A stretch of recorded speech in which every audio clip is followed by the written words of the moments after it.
بسم اللہ الرحمن الرحیم السلام علیکم ورحمۃ اللہ وبرکاتہ۔ سورہ عبس ترجمہ۔ بسم اللہ الرحمن الرحیم۔ عبس وتولی، پیغمبر نے منہ بنایا اور رخ پھیر لیا۔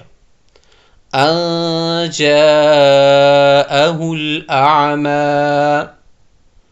اس لیے کہ ان کے پاس وہ نابینا آ گیا تھا۔ وَمَا يُدْرِيكَ لَعَلَّهُ يَزَّكَّىٰ، اور اے پیغمبر تمہیں کیا خبر شاید وہ سدھر جاتا۔ اَوْ يَذَّكَّرُ فَتَنفَعَهُ الذِّكْرَىٰ، یا وہ نصیحت قبول کرتا اور نصیحت کرنا اسے فائدہ پہنچاتا۔ اما من استغنی، وہ شخص جو بے پرواہی دکھا رہا تھا۔ فأنت له تصدی، اس کے تو تم پیچھے پڑتے ہو۔ وَمَا عَلَيْكَ أَلَّا يَزَّكَّىٰ، حالانکہ وہ نہ سدھرے تو تم پر کوئی ذمہ داری نہیں آتی۔ وَأَمَّا مَن جَاءَكَ يَسْعَىٰ، اور وہ جو محنت کر کے تمہارے پاس آیا ہے۔ وَهُوَ يَخْشَىٰ، وہ دل میں اللہ کا خوف رکھتا ہے۔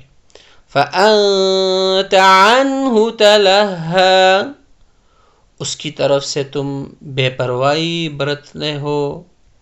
كَلَّا إِنَّهَا تَذْكِرَةٌ، ہرگز ایسا نہیں چاہیے، یہ قرآن تو ایک نصیحت ہے۔ فَمَن شَاءَ ذَكَرَهُ، اب جو چاہے اسے یاد کر لے۔ فی صحف مکرمہ، وہ ایسے صحیفوں میں درج ہے جو بڑے مقدس ہیں۔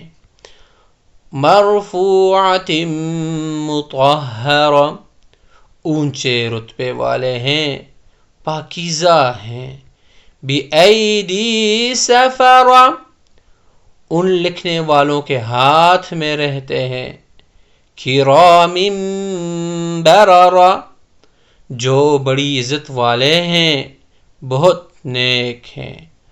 قتل الانسان ما اکفرہ، خدا کی مار ہو ایسے انسان پر، وہ کتنا ناشکرا ہے۔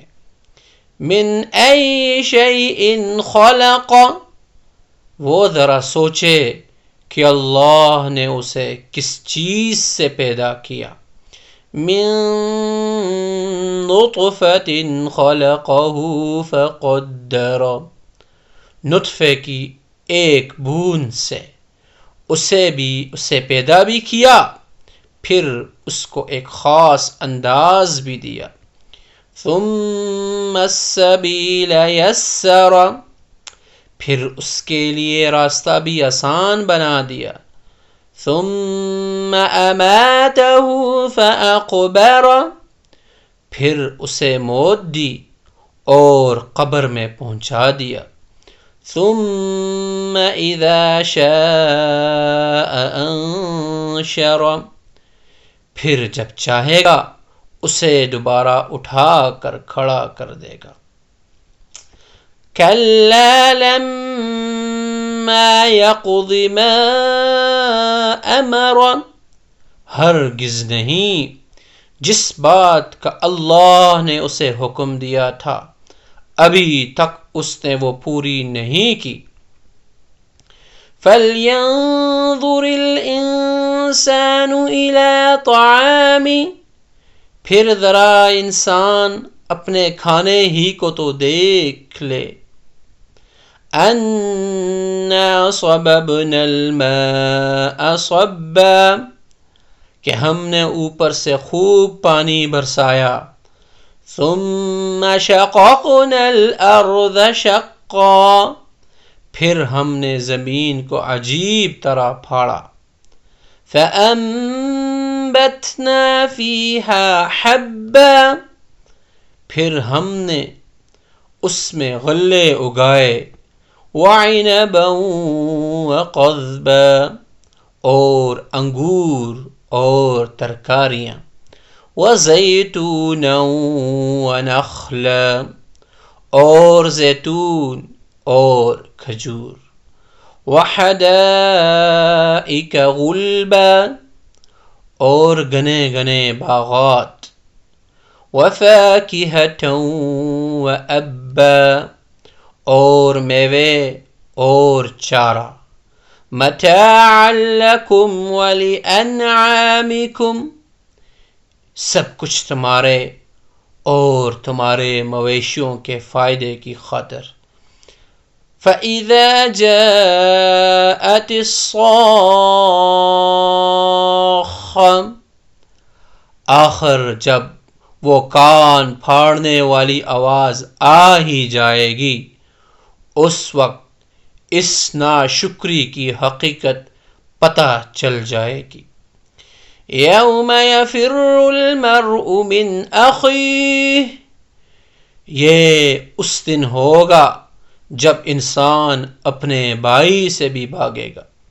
وَأُمِّهِ وَأَبِيهِ، اور اپنے ماں باپ سے بھی. وَصَاحِبَتِهِ وَبَنِيهِ، اور اپنے بیوی بچوں سے بھی. لِكُلِّ امْرِئٍ مِّنْهُمْ يَوْمَئِذٍ شَأْنٌ يُغْنِيهِ، کیونکہ ان میں سے ہر ایک کو اس دن اپنی ایسی فکر پڑی ہوگی کہ اسے دوسروں کا ہوش نہیں ہوگا. وجوہ یومئذ مسفرہ، اس روز کتنے چہرے تو چمکتے دمکتے ہوں گے. ضاحکۃ